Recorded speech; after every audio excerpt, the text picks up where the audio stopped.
And the number one regret that people had, people who were dying, who knew that they were crossing over and making their transition, the top regret was I wish I'd have had the courage to live the life that I knew I was destined to live. In other words, that I had a purpose. Do you have the courage to live the life that you are destined to live? No one is immune from death. Imagine you are on your deathbed right now. Would you have the same regret?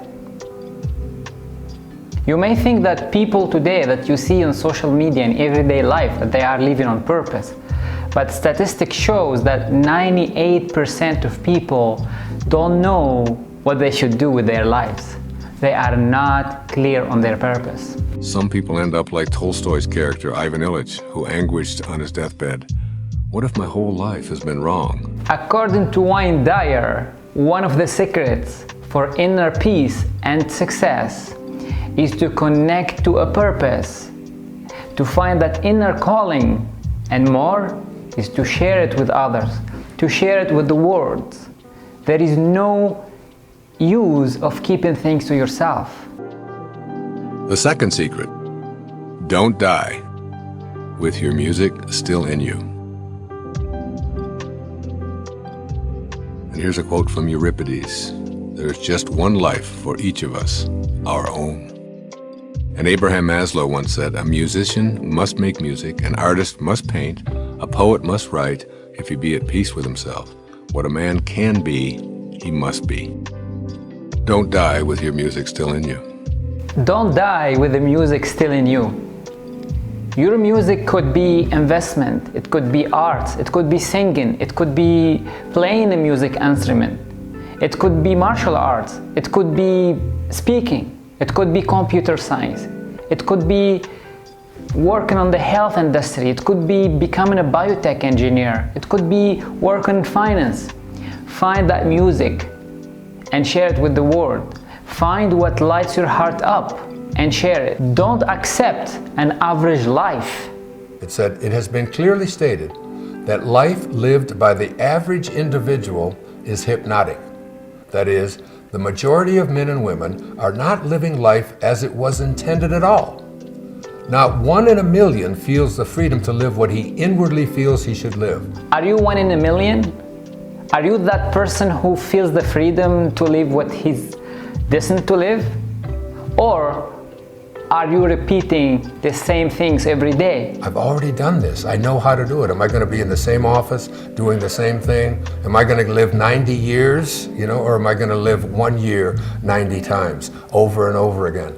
And I decided that I just couldn't do it. And I just felt, You can also experience that inner peace, that sense of relief, once you find your truth and share it and speak it. You may indeed find yourself living a comfortable life when you don't follow your instincts. You pay your bills, fill out all of the right forms, and live a life of fitting in and doing it by the book. But it's a book that was written by somebody else. There is nothing wrong with doing things the way society wants you to. But is that what you truly want? Because the way I see it is you are trying to fit in a model that is designed by someone else for you. And you settle for this comfortable life instead of this exciting, comfortable life instead of what excites you. It's about you. I've written this book, and it's now just been published. It's called Your Erroneous Zones, that I wrote also as a result of another calling. And I said, I've got to take it out to the world. I've got to talk about it. There is a calling. It is an inner calling.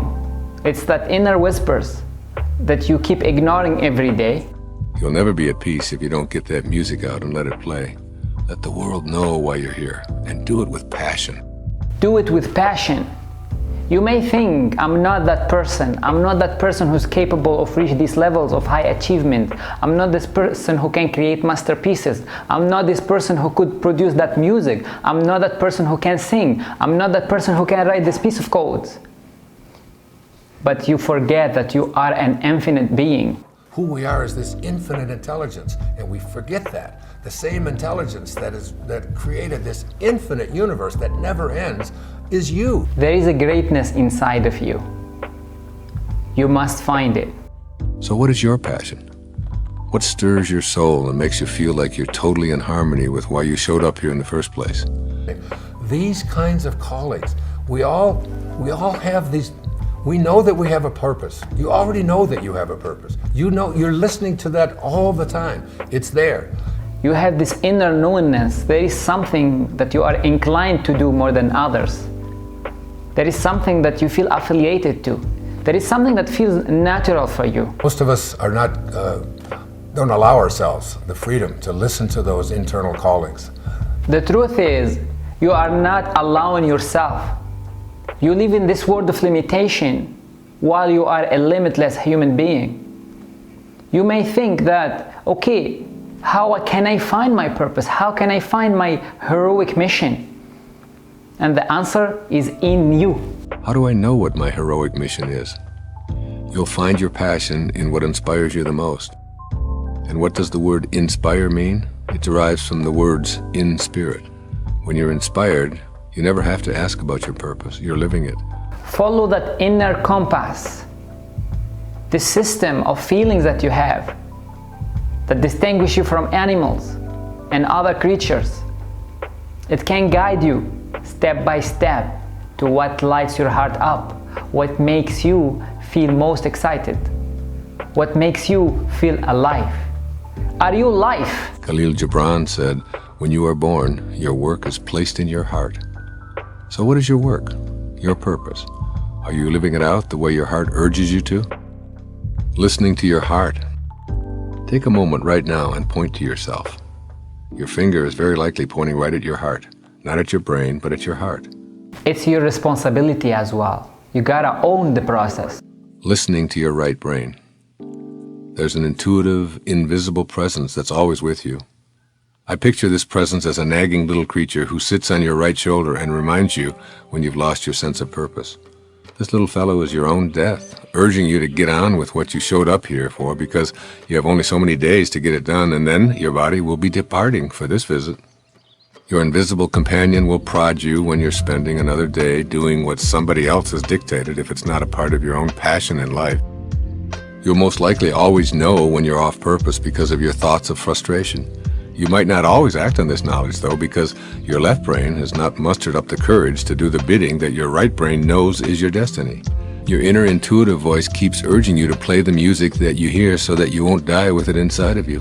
Your left brain, your analytical mind, is stopping you from living what your heart desires. This overthinking, this overcalculation, these imaginary fears and limitation you create for yourself are the same things that are stopping you from listening to your heart today. These are the times when your right brain is right. Your right brain will always lead you passionately to your purpose. Work actively in finding balance between your right brain and your left brain. Your left brain calculates, figures things out, analyzes, and comes up with the most logical choices for you. It thinks, thinks, thinks. Your right brain represents your intuitive side. This is the part of you that goes beyond reason and analysis. It's the part of you that feels things, that's sensitive to love, that's emotional about what's important to you. What's important to you? Listening exclusively to your left brain will turn you ultimately into a pretender, or even worse, a commuter. Getting up every morning, going with the crowd, doing that job that brings in the money and pays the bills, and getting up the next morning and doing it all over again, as a well-known song implies. Meanwhile, the music inside of you fades almost to a point of being inaudible. But your constant, invisible companion always hears the music and continues tapping you on your shoulder. The attempts to get your attention may take the form of an ulcer, or a fire to burn up your resistance, or being fired from a stifling job, or being brought into your knees with an accident. Usually these accidents, illnesses, and forms of bad luck finally get your attention. Are you pretending or are you living? A fearsome scene, I must say. You don't have to choose that fate. Listen to your invisible companion. Express the music that you hear and ignore what everyone else around you thinks you should be doing. As Thoreau put it, if a man does not keep pace with his companions, perhaps it is because he hears a different drummer. Let him step to the music he hears, however measured or far away. Are you pretending or are you living the life you're destined to live? Should you wait for this big accident to wake you up? Or should you start the process of your search of meaning today? Be willing to accept that others may even see you as having betrayed them, but you haven't betrayed your music, your purpose. Listen to your music and do what you know you have to do to feel whole, to feel complete, and to feel as if you're fulfilling your destiny. You'll find yourself feeling purposeful if you can find a way to always be in the service of others. Purpose is about serving. It's about taking the focus off of you and your self-interests and serving others in some way. You come to this world alone, and you will leave it alone. Don't listen to what others think that you should do. And listen to your inner voice and find your muse. Whatever it may be, you can make a living doing it and simultaneously provide a service for others. I guarantee it. The only thing that will keep you from playing the music you hear and marching to the unique drumbeat you experience within is fear. Income is related to the value you share with the world. Your value is related to the service you offer to others. Don't underestimate what you could provide today. That music that you hear inside of you urging you to take risks and follow your dreams is your intuitive connection to that purpose in your heart since birth. There are 7 types of fears that stops you today from taking the first steps. The number 1 fear is always the fear of poverty. And the godfather of fear is the fear of death. Instead of letting these fears take over you, transform them to your biggest motivation to create something awesome. When you have love within you, fear cannot survive. Think of the message in this ancient wisdom. Fear knocked at the door, love answered, and no one was there. Guys, this was Ayub Youssef, and I took the best of Wayne Dyer, one of the greatest masters and my greatest mentor during this journey, and I added my comments. I hope you like this video. If you do, please share it with your friends, leave a comment, and subscribe to the channel. Until the next time, this is Ayub Youssef, and I appreciate you.